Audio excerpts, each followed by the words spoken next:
Episode जहाँ पर ख़त्म हुई थी वहीं से शुरू होती है। रेड वाला इस लंबे बालों वाले से कहता है तुम्हारी गाड़ी हमारी गाड़ी पर आकर लगी थी, ये तुम्हारी वजह से एक्सीडेंट हुआ था, पेमेंट की अदायगी तो तुम्हें ही देनी पड़ेगी। लंबे बालों वाला रेड वाला तो कहता है चलो सही है, मैं अपनी अदायगी इस चीज़ से दूंगा। लंबे बालों वाला अपने पास से बम निकाल लेता है और कहता है लो अदायगी ले लो। सारी ये चीज़ देखकर बहुत ही ज़्यादा गर जाते हैं और कहते हैं इसने तो बम निकाल लिया। लंबे बालों वाला कहता है क्या तुम्हें अब ये चाहिए नहीं, साथ ही वो बम की पिन निकाल लेता है और उनकी तरफ फेंक देता है और हमें दिखाया जाता है कि एक जोरदार घुमाता होता है और रेस्टोरेंट भी मुकम्मल तौर पर तबाह हो जाता है। इस बम से बचने के लिए ये सारे नीचे लेट जाते हैं और बाद में पता चलता है कि ये सब बच गए हैं और किसी तो भी कोई चोट नहीं आई होती। दूसरे पासे हमें किंशु और इस आदमी का सीन दिखाया जाता है। ये आदमी किंशु से पूछता है बेगान ग्रुप की मिस अयान का आपके साथ क्या रिश्ता है।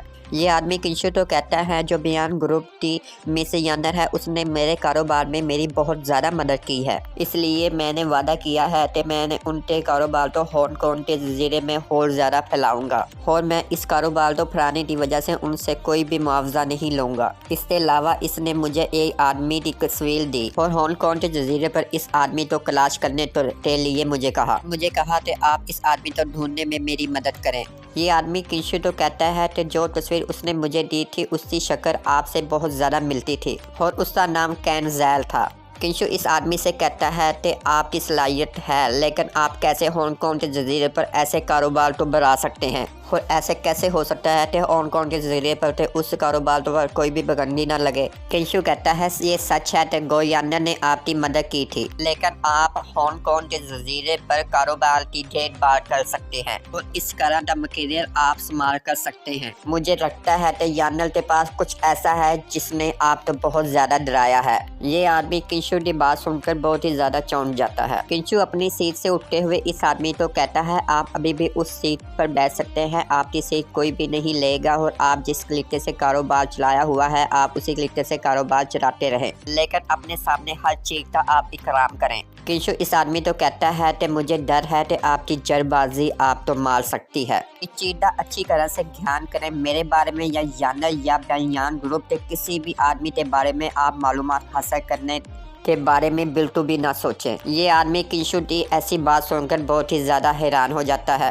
किंशु कहता है ठीक है अब मैं यहाँ से चलता हूँ और मिस जायान तो बता देना वही जो यहाँ पर नीलामी कर रही थी कि मैं अब उनसे अगली दफ़ा मिलूँगा और वो उनका जो कर्जा है वो अगली दफ़ा मुझे अदा कर सकती है। किंशु कहता है ये क्या, इस टाइम कैन ली की कार आ रही है। कैन ली वो दोनों जुड़वे हैं उनमें से एक का नाम है। किंशु अपना फ़ोन अटेंड करता है और उस रेड वाले से पूछता है क्या कोई मसला हुआ है, मैं बयान रेस्टोरेंट इस टाइम वापस जा रहा हूँ। किंशु कहता है तुम क्या कह रहे हो, ऐसे कैसे हो सकता है, उससे इतनी हिम्मत थे उसने ऐसा कर दिया, मैं जल्दी वहाँ पर पहुँचता हूँ।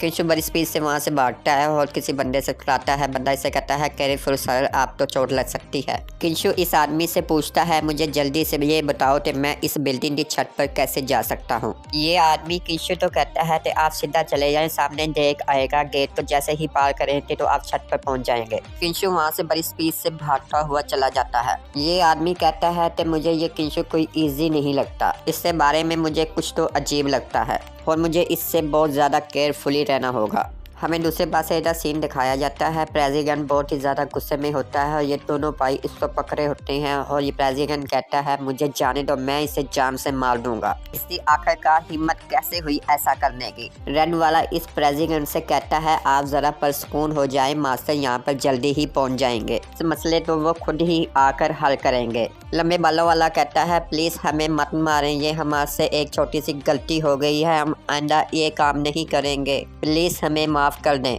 हमें इन दोनों से पीछे कोई तेज रोशनी आते हुए दिखाई जाती है और हमें बताया जाता है कि ये किंशु बड़ी स्पीड से आया होता है। किंशु इतनी स्पीड पर यहाँ पहुँचा हो ये देखकर ये सब हैरान रह जाते हैं। किंशु तो हमें इनकी तरफ आते हुए दिखाया जाता है और किंशु इन दोनों के बीच में से गुजर कर आता है। मिस किंशु तो कहती है मुझे अफसोस है कि मैं इस रेस्टोरेंट को बचाने के लिए नाकाम रही। किंशु कहता है कोई मसला नहीं, मुझे सिर्फ ये बताओ क्या कोई जख्मी है। ये दोनों भाई किंशु तो कहते हैं कि यहाँ पर सब सही है, यहाँ किसी तो कोई तकलीफ नहीं हुई, ना ही किसी तो जख्म आया, यहाँ मिस की कोई गलती नहीं, ये हमारी गलती है।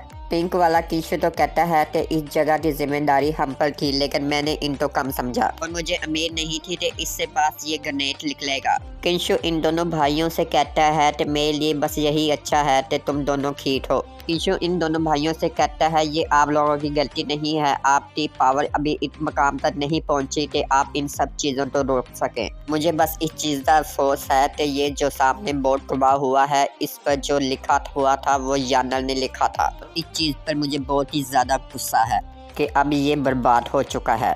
किशु इन दोनों भाइयों से कहता है कि इस लंबे बालों आगे जिस हाथ से बम फेंका है उसका हाथ तोड़ दो और उसके पाँव बांध दो। ये दोनों किशु से माफ़ी मांग रहे होते हैं और किशु तो कहते हैं प्लीज़ हमें माफ़ कर दे, हम आइंदा बात ऐसा कुछ नहीं करेंगे। किशु मिस से कहता है कि इनके खानदान से रब्ता करें और मुझे जल्दी बताएं, अगर कुछ हुआ तो मैं इसकी जिम्मेदारी लेता हूँ। मैं ये देखना चाहता हूँ कि इनके खानदान किस हद तक जा सकते हैं। मैं ये देखना चाहता हूँ कि हांगकांग के जजीरे के कवानीन को तब्दील करना चाहिए, अगर नहीं तो इनकी हिम्मत कैसे हुई इस कवानीन की खराब वर्जी करने की। हमें खबरों में एक रोशनी के बारे में दिखाया जाता है, हमें तो पता है ये किशु यहाँ से वहाँ गया था। रिपोर्टर कहता है कि ये तस्वीर करीबन 20 मिनट पहले ली गई है। रिपोर्टर कहता है इस बिल्डिंग में जो नीलामी हुई थी इसकी छत से कोई गोल्डन कलर की चीज उड़कर किसी पास से गई है। रिपोर्टर कहता है कि बहुत सी रिपोर्ट में कहा गया है कि बहुत से रेस्टोरेंट की इसकी स्पीड का पता करने की कोशिश की, मगर किसी को मालूम नहीं हुआ कि इसकी स्पीड कितनी थी। ये आदमी आपस में बात कर रहे होते हैं कि हमारी ट्रांसफर में इसके बारे में बहुत से लोग बात कर रहे हैं और इससे पेश करने के लिए हम अपनी मीटिंग रखेंगे। और पीछे आदमी हंस रहे होते हैं और कहते हैं क्या वो लॉयर का आदमी बना हुआ था। आदमी तो अचानक ही याद ये तो उस टाइम हुआ था जब किशु छत की तरफ जा रहा था। अगर किशु का यानर के साथ कोई रिश्ता है तो ये रोशनी उसी की होनी चाहिए। पीछे से मिस आती है और कहती है अंकल मुझे बता सकते हैं कि किशु इस समय कहाँ पर हैं? ये आदमी इस मिस से कहता है कि वो जल्दी में था इसलिए वो चला गया, आप ये पैसे रख लें, मैं आपको फ़ोन पर रब्ता कर लूँगा। साथ ही इस आदमी तो किसी का फ़ोन आता है, वो कहता है क्या आपके बेटे तो बयान ग्रुप के लोगों ने पकड़ लिया है। और साथ ही हमारी यहीं पर एपिसोड खत्म हो जाती है।